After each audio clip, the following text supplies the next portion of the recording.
morning, Church of Good Shepherd. I am missing y'all. And my table is moving. I have not had the best week. You know, sometimes it is good just to be honest and say that. My week has been a little frustrating and a little bit sad. And sometimes people have said or done things that have made me a little bit angry.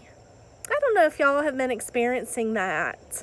The verses, though, that we have been reviewing that Paul wrote to the church at Philippi, the Philippians, really do help me when I think about them really hard.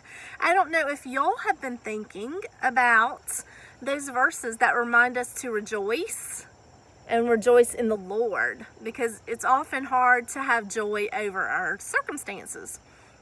I don't know if y'all thought about being gentle, and if you tried to be gentle with your family and friends, even when they frustrated you. I don't know if you remembered that it is true that even though we cannot see him, the Lord is always near.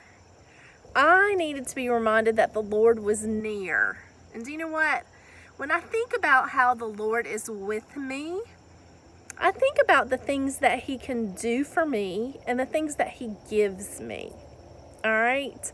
I want us to look at one more verse in that section of verses that we are trying to remember by heart. When we remember them, we keep them in our mind, in our memory. It kind of means that they're going to mean even more to us. I have a little bit of a silly song I want to play for y'all, and I hope you can hear it. I want you to listen hard, and I want you to guess what the theme that we're going to talk about today is.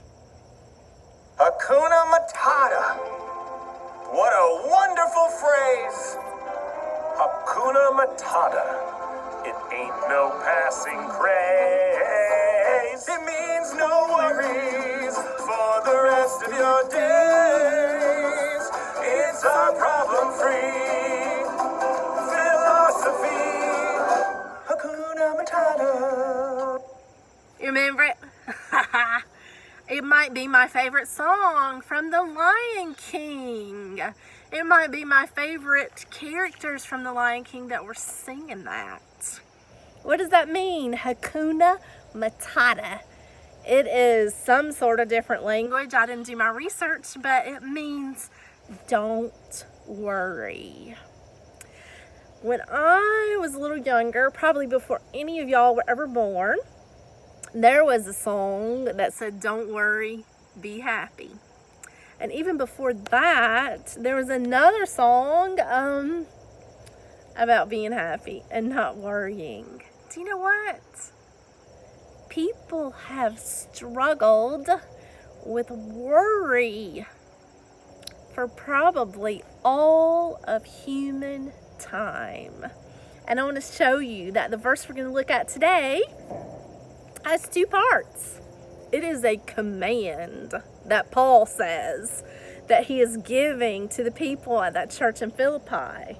And he says, do not worry about anything. Don't worry about anything? I'm sitting out here this morning with Ian, and I talked to Ian earlier about some things that he may have been worried about when he was younger. And one thing he said was school. He said sometimes that school gave him some worries. And no matter how many times that mom and dad might have told him, Hakuna Matata means don't worry, that just wasn't quite good enough. I'm going to tell you that Miss Melanie's worry that she has had this week has been more of an adult kind of worry. I've worried for my mama.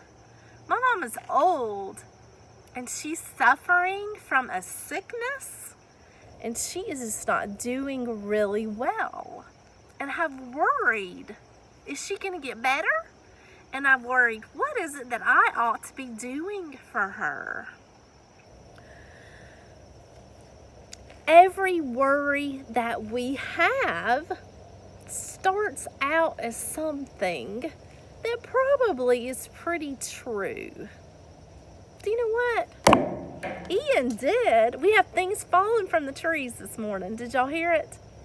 Ian did have some responsibilities when he was younger. He still does for school. He really did need to study sometimes.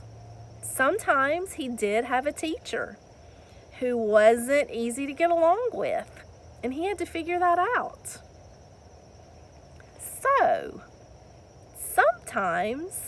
oftentimes, our worries,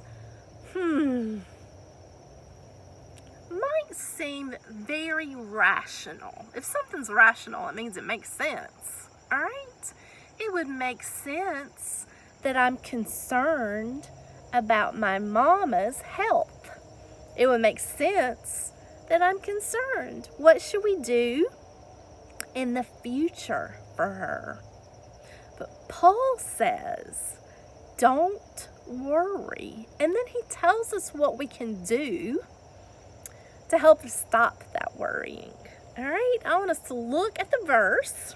He says, do not worry about anything, but in everything, with or by prayer and supplication with thanksgiving.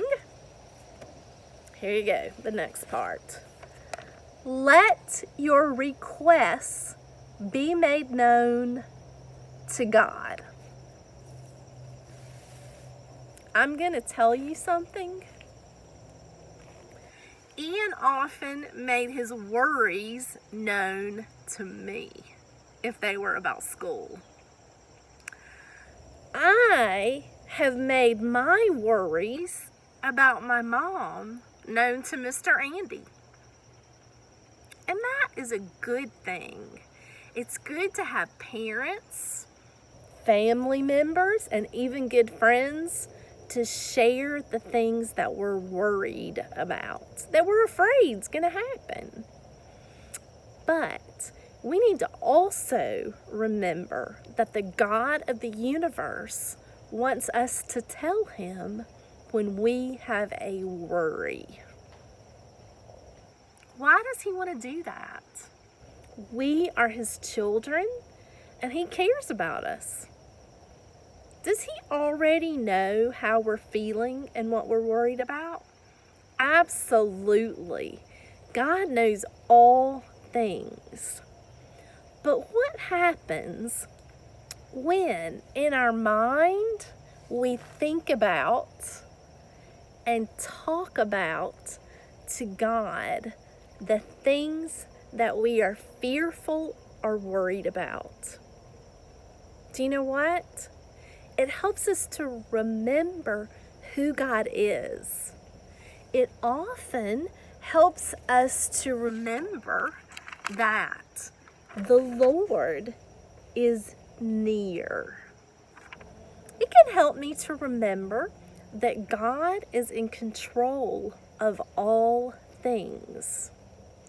God is in control of all life. He's in control of the weather, and he wants to give his children good gifts. Do you think that when you're telling God your worries and your fears, that you remember that God cares for you? You might remember that you're not alone. And you might remember that he says, do not be afraid. One way Paul tells that church at Philippi to pray, because we know that praying is talking to God, he says,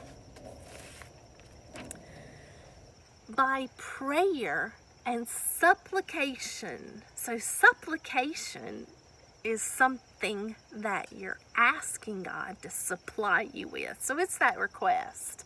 But we're supposed to ask him for things at the same time that we are giving him thanks.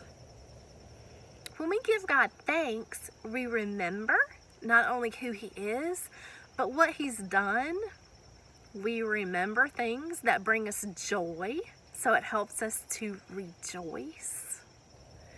And it takes our mind off of the things that give us worry and puts it on the one who is in control. Are y'all working on remembering those kind of things? I want to show you this. If Philippians 4 verses 4 through 7 is just too much for you to remember, I want to break it down into some smaller pieces. Can you remember this? Can you remember to rejoice in the Lord? Can you remember that the Lord is where? Near. Can you remember to not worry, but let your requests be made known to God? If you can do that, I am believing that the Lord will give you peace. And today, I want us to think about what peace is. I want you to think about how you feel on the inside when you're doing that worrying and when you're afraid. Doesn't your body just feel like all unsettled and like it's moving around? Now, if you pray to the Lord and if He gives you peace, how does your mind and your heart and your body feel when it's at peace? It might feel quiet, it might feel still, and it might feel at rest. Paul wanted his church friends to know that there are things in this world that worry and concern us.